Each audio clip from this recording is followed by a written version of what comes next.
Soy estudiante de la licenciatura en Ciencias de la Educación de la Universidad Pedagógica de Durango. Mi nombre es María Guadalupe Orozco Ortega. Les voy a hablar sobre la metodología para la enseñanza de las ciencias sociales. Mi maestra es Alicia Gómez Beltrán, de la materia de didáctica de las ciencias.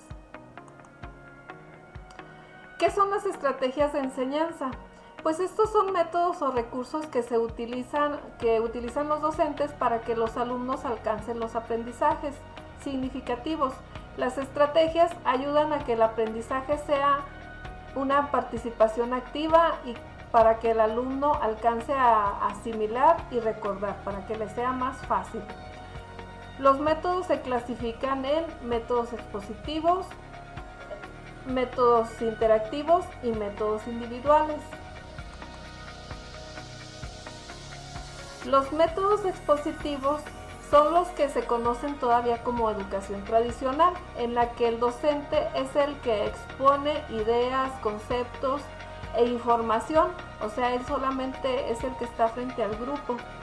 Este método puede mejorar significativamente si se fomenta la participación en conjunto de todos. El método interactivo se centra en el alumno. En esta hay interacción, cooperación, participación activa, ayuda a acumular experiencias creativas dentro de cada tema asignado para facilitar el aprendizaje. El rol del docente en este método es crear actividades creativas para que las desarrolle el alumno. El alumno es el protagonista en este tipo de método. Además, existe una comunicación constante entre ellos. El método individual, como su nombre lo dice, pues el alumno aprende de manera independiente y personal. Método expositivo.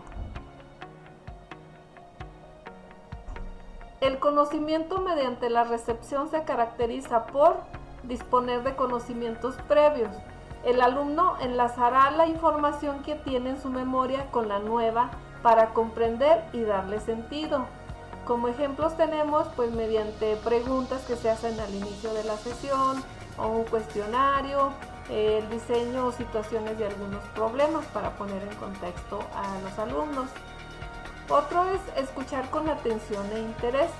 Saber escuchar de manera activa, tener la actitud y la disposición consciente de oír y comprender lo que la otra persona está diciendo o tratando de comunicar. Y también para saber expresarse. Tenemos como ejemplo, pues no interrumpir, ser pacientes, concentrarse en lo que nos están explicando. Retener lo más importante y significativo de las exposiciones, de las explicaciones. Es la capacidad del cerebro que permite recordar hechos, recuerdos, ideas, sensaciones o cualquier cosa que se haya vivido o experimentado. ¿Qué podemos hacer para retener lo más significativo? Pues podemos auxiliarnos de notas, de grabaciones o cualquier otro registro que nos ayude a recordar.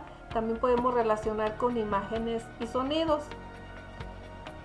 Otro punto es realizar un trabajo posterior fuera de clase. Este ayuda a almacenar información en la memoria semántica, que es la que dura más tiempo y da significado a nuevos contenidos. Por ejemplo, cuando se termine la clase, pues podemos hacer una pequeña investigación sobre el tema visto para aclarar algunas dudas, o bien podemos estar comentando con los compañeros, haciendo un tipo de debate.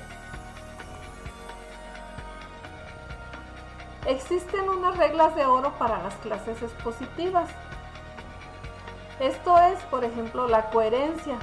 Es información organizada y enlazada, que exista lógica. Otro punto es iniciar la lección con ideas previas, ir orientando sobre el tema, dar expectativas e iniciar una curiosidad en los receptores para que estén atentos al tema. Presentar contenidos mediante organizadores como pues el esquema, los mapas conceptuales, los organigramas.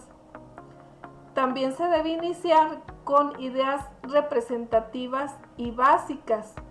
Situar a los estudiantes con un ejercicio práctico y conforme se va desarrollando el tema. para volver a usar esas ideas, pero de una manera más completa y más profunda.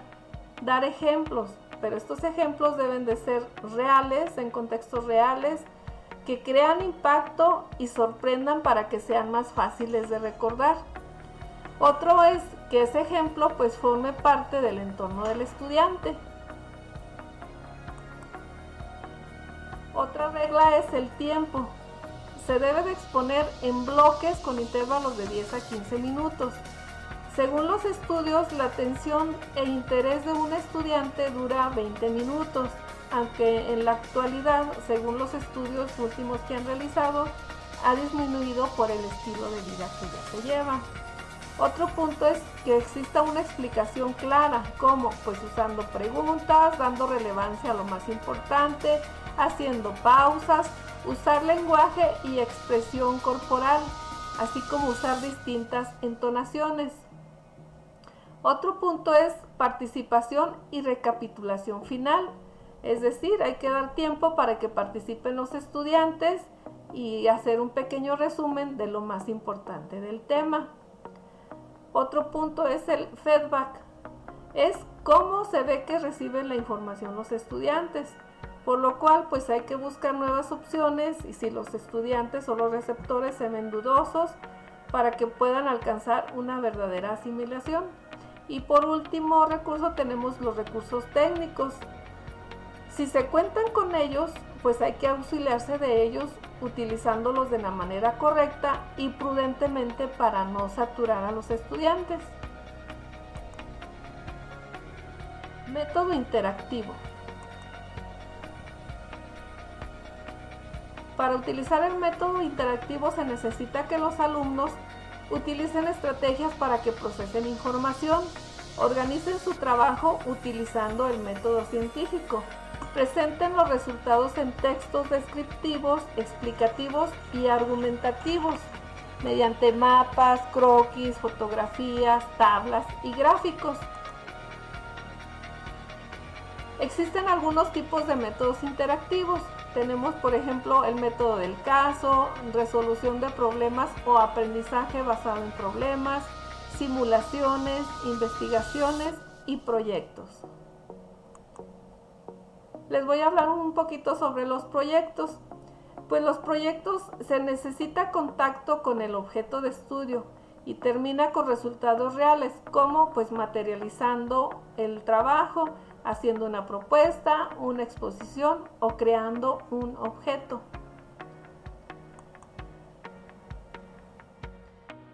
Características del proyecto.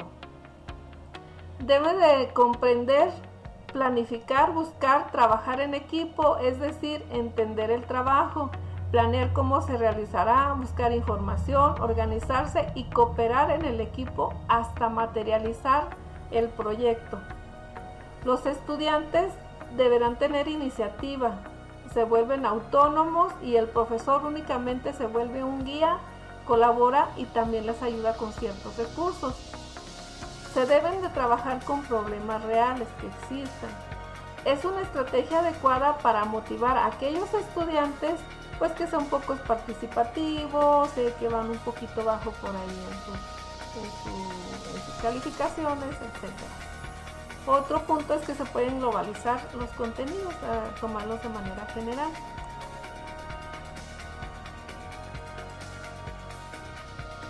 De ejemplo, vamos a ver lo que es el proyecto.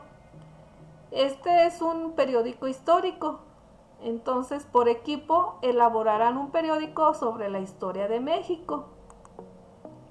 ¿Qué debe contener ese trabajo, ese proyecto? Bueno, debe contener los siguientes puntos. El tema es sobre historia de México, por ejemplo, la conquista, el porfiriato, la Revolución Mexicana, la independencia de México, etc. El equipo escogerá su tema de manera libre. Realizarán la investigación del tema en diversas fuentes. En diversas fuentes, pues hay libros de historia, el mismo libro de la asignatura, está el internet, periódicos, buscar revistas, inclusive realizar entrevistas a personas que se dedican a la historia. El periódico constará de nombre del periódico, fecha, encabezados, portada principal, lo dividirán en secciones, deberá de contener imágenes, algunos anuncios, noticias sobre el tema y todo lo que considere necesario para elaborarlo. Asimismo, deberá de ser escrito a mano y utilizarán los materiales que el equipo considere necesario, no hay límites.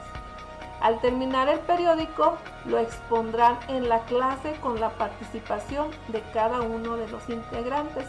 Así es como se realiza un proyecto.